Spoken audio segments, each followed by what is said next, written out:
Hi. Today we're going to talk about everyone's favorite thing, accounting. We're going to have a critical accounting discussion because right now there is a critical situation going on, and I feel there are some really important things that involve your accounting department and your financials and your cash flow that we should talk about. We're going to look at the tools, tricks, and techniques for creating an accurate look forward. Briefly today, I'd like to talk about how you can reset your business goals and the urgency today due to the financial pressure of COVID. I'd also like to talk about what makes for a good cash flow forecast and how can you plan now so that when Q3 starts, you're completely ready to go. Let's plan for all of Q2. By planning for Q2, we're going to have to reforecast all of our revenue. I can't think of very many businesses whose revenue projections haven't changed due to COVID. Some have improved. Some people are selling way more than they did 4 months ago. Some people have been completely shut down. Some people are fairly status quo and maybe they're losing 10 to 15% of their revenue. But regardless of whatever situation you're in, you should reforecast your revenue. You need to plan on various changes that could occur to your original projections. Let's talk about accounts receivable, which is money in. We all need money in right now. And then let's also talk about accounts payable, money out. Yes, we still do have to spend money, especially on things that are essential right now. Jumping right into why cash flow forecasting is so crucial, really you don't want to have any surprises. What can you do right now to better plan for the rest of 2020? But more specifically, Q2. What are we going to do in Q2? It's right around the corner. Q2 starts next week. Granted, we'll probably all be in lockdown still next week, but we should still start planning on what's going to happen when we start opening up. Now, it might be a slow open up. It's probably not going to be rapid fire. Everybody's right back to work all at once. But what are we going to plan for? What are some of the crucial expenses that we need to pay for? What kind of cash is going to be coming in? And do you need a line of credit? Did you get funding? And if you did get funding and you did get a loan, how are you going to spend it? And if you're going to qualify for a forgiveness program under PPP, what are those calculations going to be? And how do you better plan right now to make sure that you do not run out of cash? Having an accurate AR and an accurate AP report right now is crucial. You need to know how much people owe you and how much you owe. What expenses are coming up, and can you push any of those out? Obviously, you're going to have to contact the vendor and see if they're okay with it. You don't want to create bad relationships. And then in terms of accounts receivable, what clients are going to be able to pay you, what customers can afford to still buy your products and services, and then which ones are going to have a massive cut in all areas, including your services. And it's not just looking at your client base or your customers specifically, it's looking at their customers as well. Who do they service? Who do they sell to? And if your customers are going to be losing revenue and having to shut things down, then that's ultimately going to affect you. And most importantly, really make sure you keep up with your financials. People, I am so afraid that everybody's been in paralyzed mode and you're not going to have good financials. Everything's going to be behind. Your balance sheet's going to be all messed up, and us accountants are going to have to go in and spend the next 2 months, 3 months cleaning everything up and getting everything caught up. Now, we can do that. I've got plenty of people on the team at Optima here that would love to support you. But if you can at all help it, don't let yourself fall behind. Keep good books and records and accurate financial statements. Let's move on to an actual template. How does this work, right? People don't always know how to use these things. It's an Excel spreadsheet, but many of you watching may not be good at Excel. It's okay. To be quite honest, I'm terrible with Word. I hate Word. I cannot seem to get things accomplished in Word like I would prefer. So everybody has their systems that they're good at, and people have their systems that they're not so good at. Excel happens to be something I'm really good at. So let me just give you very high level, how do you work an Excel spreadsheet that is involving cash flow? I like to start obviously, where your beginning of the last week of cash ended. So in this example, what was your cash position at 2/29 of 2020? And then what kind of collections from customers are you going to get? In this example, it's 125,000. That leaves you with 137,500 to start this week. Then you have your payroll, you have contractors, you have health insurance, you have credit card payments, you have your rent or your mortgage, you have marketing, PR, you might have professional fees, you have other vendors. And so look at who you're paying and who needs to get paid each week. And so in this example, this is a weekly example. I really like doing it weekly. I think it helps put things in a very simple snapshot. And you're essentially putting just your week, take it out 13 weeks. What money's going to be coming in each week? What money's going to be going out each week? Now, keep in mind, this is not going to match your profit and loss statement. There are things in your cash flow forecast that you pull from your balance sheet, and there are things that are in your P&L and your budget. This is more of cash. So if you have interest payments to make, that's going to be cash towards your interest payments. If you're paying principal balances on loans, that's going to go on your balance sheet. That's going to reduce a loan balance. If you're paying off certain accruals that have been on your balance sheet, well, then that's going to reduce the accrual. That's going to reduce your cash, and that's going to essentially hit your cash flow forecast. So really think of all things that are going to be affecting cash in or out. Put it on this template, which I'm happy to send to you, and then take a look. Now, if you look at the spreadsheet, at the end of 4/25 of 2020, you end with a negative balance of $4,925. Now, what are you going to do? Are you going to put money out as a shareholder? Are you going to borrow it? Are you going to use a line of credit? Are you going to put it on a credit card? Are you going to have to get a friends and family loan? Are you qualifying for an EIDL loan? Did you get a PPP loan? How are you using the funds? So these are all things you need to think about if you're ever going to have any red in the negative line here on a cash deficit for the period. I hope this spreadsheet isn't too simple, but I hope it at least paints a picture of this is something that is very important that you do. It's going to be paramount for your planning purposes over the next couple of months and even into the future. I would always recommend that every single business, no matter how much money you have, has a good cash flow forecast put together. Okay, we beat that to death. Let's move on. At the end of the day, in summary, having a 13-week cash flow forecast will help you avoid any surprises. And then understanding your cash flow forecast will really help you manage your business better. And it'll help you, especially during this critical time right now, where all of us, it's all completely uncertain. None of this is predictable. None of this was predictable. And so we're all operating in unpredictable times. Now, make sure that you do have good financials, because in order to have loans processed and lines of credits, renewed, you're going to need to make sure you have good financials.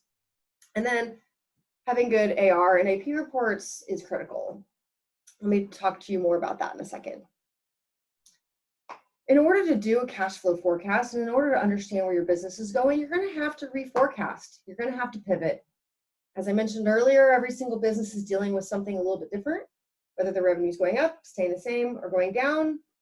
I would say a majority of customers are probably going down, and even if it's 10%, it's still your revenue is going down, and how are you going to plan for that? Especially if you have some fixed costs, you need to understand your break even, you need to understand your burn rate, how much money does it cost you to run your company every single month, and how is a new revenue reforecast going to affect your original planning? Now, this is a pretty simple example that I've put together. It is more of the high level by business day on your revenue. So let's say this is an accounting services company such as mine, and I have my 2019 numbers here and I've got 2020 numbers here. Well, if I was going to 18,593 a month in revenue in March, and then all of a sudden it drops down to 16,500, well, that's a pretty big swing. It only seems like, that's a couple $1,000, but you've got 22 business days and you've got $2,000 loss per day. Shoot, that's over $40,000. And that's a pretty big drop in expected revenue. And so you need to determine, when is your revenue by a business day going to pick back up? Or is it going to stay the same for a while? Are you going to have a massive influx of new clients? If you're a services firm, then this is easy to do by business day. If you are selling products, you might want to look at product line. If it's dependent on certain departments, you might want to go to the department level. So really, how you reforecast your revenue can be super granular, or it can be really high level. But every single business has a unique set of circumstances that's going to affect your revenue. And I would highly suggest starting maybe granular, looking at customer by customer, but then pretty high level, can you estimate this to the best of your ability? And then, once you reforecast, when are you going to receive the billed revenue? Is it going to be 90 days out, 30 days out, 60 days out? So all, again, plays into your cash flow forecasting. Moving on, accounts receivable, money in. Everybody wants money in right now. So let's talk about some tips that we have here at Optima that we've used over the years. I really like a simple tool called Pink Paper. Yes, Pink Paper. When you have clients that are customers, or clients or people that have not paid you on time, and you've got things that are maybe 45 days late, I like to physically print it on Pink Paper, literally stamp it past due, and put it in a mail with a stamp and mail it to the customers. As accountants, we don't like having pink paper in our stack. Pink and yellow paper just freaks us out. It's not matching all the other white papers that are in our stack. And so it does stand out. And if you have a pink past due slip, then we're going to probably pay attention as accountants and try to get that paid faster. It does help to pick up the phone. It does help to really, get some compassion out of the person you're trying to get paid from, and try to help understand their situation. How can you also support them? Can you loosen up the terms? Can you maybe take a discount to be paid sooner?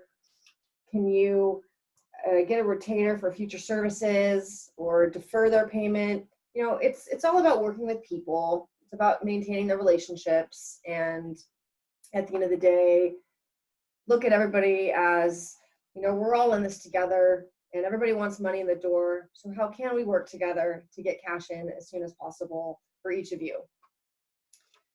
You might also, if you're doing monthly invoicing, you might want to switch to twice a month, even weekly. How often can you invoice? And if you have the whole 30 days go by of the month, or 31 days, then you're already behind the curve on getting your invoices out. You need to prepare to get your invoices out throughout the month, throughout the 2-week period. If your period ends on the 15th, then try to get your invoices out on the 16th or 17th, worst case, the 18th. I see customers and people putting their invoices out 2 weeks, 3 weeks, 4 weeks after the period ends, and then they're complaining about cash flow.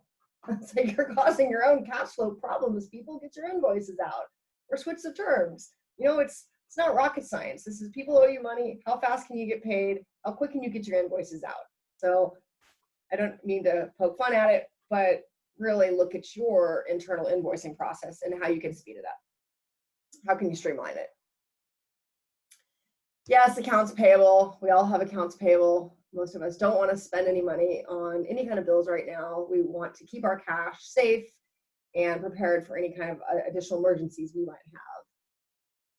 But we all have to pay our bills. So how can we look at the costs of the things that we are spending money on? For ongoing expenses, what's essential? What can you put off? What do you really need right now, and what do you might not need? What's kind of more of a luxury item? And do you really have the cash, once you forecasted, to spend money on certain things? Take note of certain expenses that might drive future profitability. For Optima, we didn't stop our marketing or our PR or some of those advertising costs that we really feel is going to push our firm, make it stronger and better in the future. We don't want to lose traction. We don't want to lose relevance. We want people to know who we are. So we kept going with our marketing, hence doing all these videos. Right? The more marketing that we can do, and the more that we can make sure that everybody knows about us, the better. So do the same thing. Don't cut costs that are going to cause you major issues in the future. So look at things that are almost an investment in yourself and in your business. Those are really important things right now. But don't overspend. Make sure you can afford it. And then on the flip side, what do you really just not need anymore? What have you been spending money on that has been kind of a luxury item that you really aren't using anymore? God, something that I see all the time is businesses looking at recurring charges like dues and subscriptions. You just get a recurring charge every single month. You might have 10 of those things, 20 of those things. And at the end of the day, you need to make sure that you're actually using all of those dues and subscriptions and making sure that they are useful tools.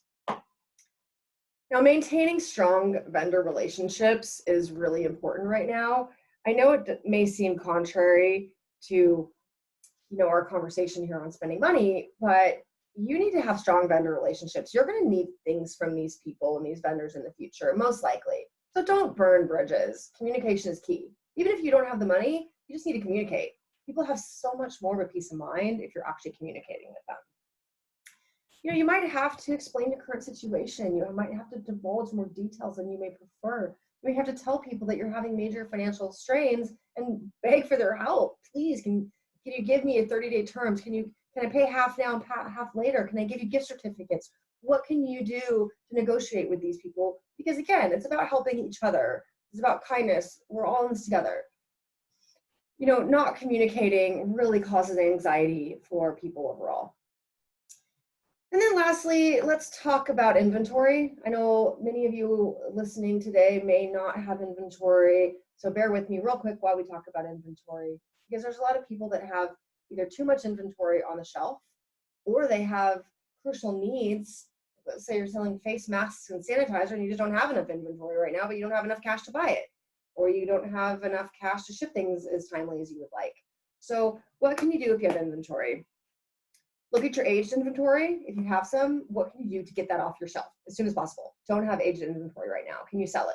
Can you discount it? Can you give discounts for bulk orders? What can you do be as creative as possible to get the inventory off the shelves and sold?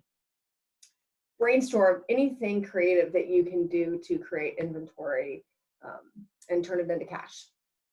So I hope that's helpful. I know that's really high level and kind of basic, and maybe all of this was completely basic to you, but thank you for continuing to still watch, even though it might be basic.